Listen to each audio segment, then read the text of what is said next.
Ladies and gentlemen, real late, Hot 97. My guy's back. Nyak's own.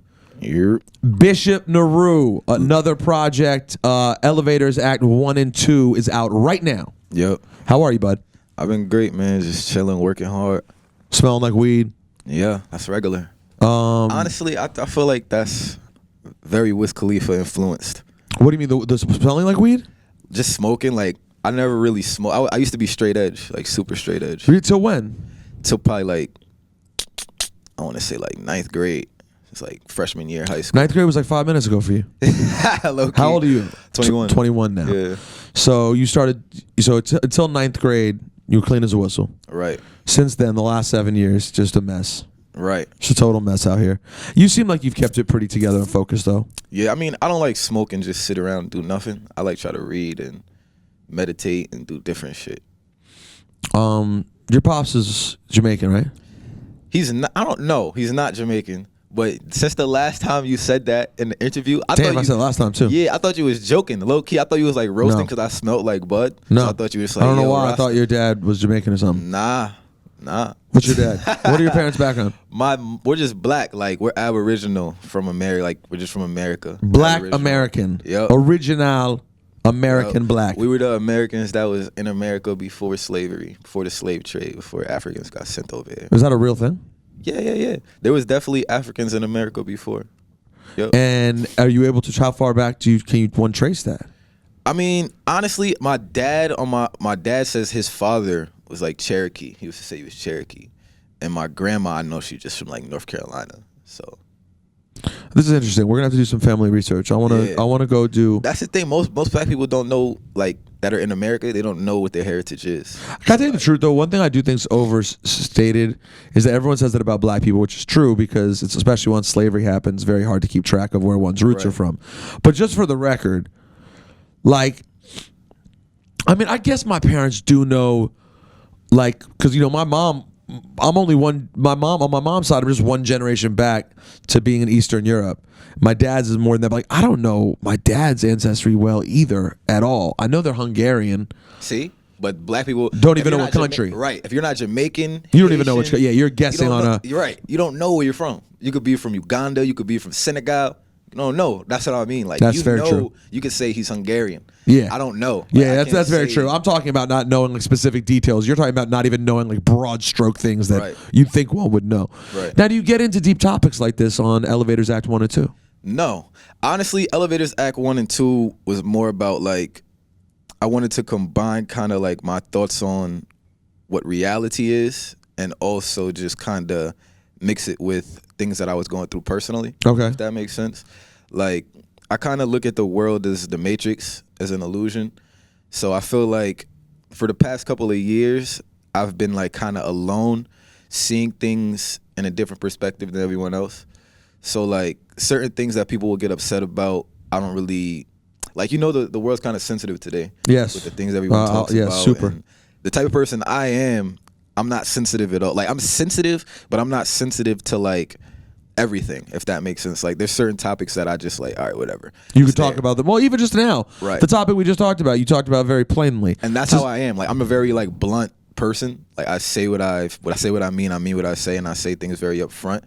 So like, I mean, with certain topics on the album, I kind of wanted to just show like I believe that the world is just an illusion, and there's kind of like things holding us back to pull in this world. Like, I don't believe this is like the mission is to be the king of earth. You know what I mean? That's where my mindset is with this album. It's like I feel like the afterlife is one of the most slept on things. You know, you think people are sleeping on afterlife? Right. Never heard. Not this like before. we're gonna live after we die, but just dying in general. People are afraid to talk about death. You think like, people are sleeping on? You think people are sleeping on death? Yeah. Never heard this before. Keep going. Even my mom. Like, when I talk to my mom, is your mom Jamaican? No. All right, continue. like even when I'm talking to my mom, like, yo, I can't wait to like it sounds kind of weird and like cryptic. But it's talk not about really it. Cryptic. Like, I say to my mom stuff like, yo, like, I can't wait till like I'm out of this place, like, to see what else there is after this. So hold on. You get what I mean? Real quick, you're saying that you don't fear death. You're really looking forward to checking out what's next. Right. You're not scared of it. No. Instead of being scared. I feel like there's so many generations of Earth, of people living. We already know what's on Earth. We already know what's here. We already know what's gonna happen. You're gonna live. You're gonna breathe. You're gonna die. That's it. Like I feel like the mission while you're here is to figure out within yourself, improve yourself, so that when you do die, like, because sometimes I have dreams, and the dreams that I have will be like, it's not here, like it's not Earth. You could tell it's not Earth. Else. Yes. You like, high when you go to sleep? No. Never. No. Sometimes, of course, okay, just but not checking. all the time. You know what I mean? So like, what does it look like? What does this non-Earthian place feel like? Like, here's a perfect example for elevators. Right. That whole album concept was based off of a nightmare I had. Really? Yeah. What was happening in the nightmare? So basically, I was inside of an elevator, and the elevator, it was me and like some other random dude. I don't know who the dude was. Jamaican? White guy. Okay. So we were just in the elevator, and it kept like rising and falling and rising up and falling and rising and falling. I'm afraid of heights. And was like the drop scary? Like it was free falling? Yeah. Like you know those rides at like the amusement parks that just go all the way up and drop? Mm-hmm. It was like that. It felt like that. Right. But I just feel it in my dream. Like I could feel it in my like stomach. I know exactly what you mean. Where you So when I woke up, I was kind of like thinking like, yo, what does this mean? What does this mean? But in that dream, what I realized was like I have similar dreams of this one location. It's kind of built like a school. Okay. It's like a school / mall. And like every single time in this dream, there's something weird that happens there. Like either elevator falls or there'll be like an explosion on the wall. But I just know that it's not Earth because I can jump and I can fly. You know what I mean? full fly? Full fly. Like if I like, another example. Okay, well, This hold on. like, with the flying, is it literally like you just jump and take off, arms like wings? Like what's the? It's more like, you ever seen the movie Chronicle? No, but I know Michael it, of B. course. Jordan. Yeah. There's a scene where they're like in the junkyard trying to learn how to fly, and it's kind of like that. I just like jump with it, and I'm in the air. Dope. If that makes sense. Yeah. So like, okay. Shit like that happens in the dream. It feels too real to not be a part of my mind, if that makes sense. Like there's a in the law to Hudi, it's a law. The universe is everything. Everything is mental. The universe is mental. So like for me, if that's something that's being projected in my universe, I know it's coming from my mind. That's basically what the whole thing with me saying this is about. I feel like Earth in this illusion is all the mind, and that when we go, there's another part of the mind that's gonna show us a different reality. And no part of you fears that when you die, it'll just be nothing. And if it is, then that's what it is. I don't really, it's whatever. You know what I mean? Like, I don't like, I just feel like I know that that's not what it is. Like, there's nothing when we die. I feel like I know that that's not. You're very confident in that. Very confident that that's not the case. And do you think that we are in physical form, or simply spiritual essence when we come to after death? Oh, you do think we have like a physical body after death? Yeah. Nah, I feel like it's just spirit. I feel like right now we're spirit, but just in a body. You know what I mean? But it's interesting because the body dictates so much of what we do and what we see and who we're drawn to. You know, but it's really just a shell. Right. It's kind of disturbing when you think about it, though. It shapes so much of who we are. But that's the thing. Is everything it really we talk about, is it your mental? Well, think about how big racial conversation is right now, right, in the world, and how always has been. Right. For you're talking about something that's a shit. 100 plus years, probably. 100, forever. Right. And it's a shell. It's irrelevant. And yet it dictates everything sort of that happens. Right. Everything earthly that happens. Everything earthly that happens. Right. Yo, didn't know we go this deep. I like where we're at. I don't even want it to seem like that, because like, no, that's who you are. That's what people say to me, like, oh, you're like some fake woke. It's like, nah, I'm not one of these dudes that's trying to be like Black Lives Matter, or like that stuff is like surface level to me. Are you not into Black Lives Matter? I feel like black people should know their lives matter. You shouldn't have to say Black Lives Matter. You know what I mean? Like, that's the type of person I am mentally. It's like, you know, if you know your life matters, who are you proving it to that it doesn't? Like, there's obviously people that are going to say this person doesn't matter, this doesn't matter, this doesn't matter, because everybody has opinion.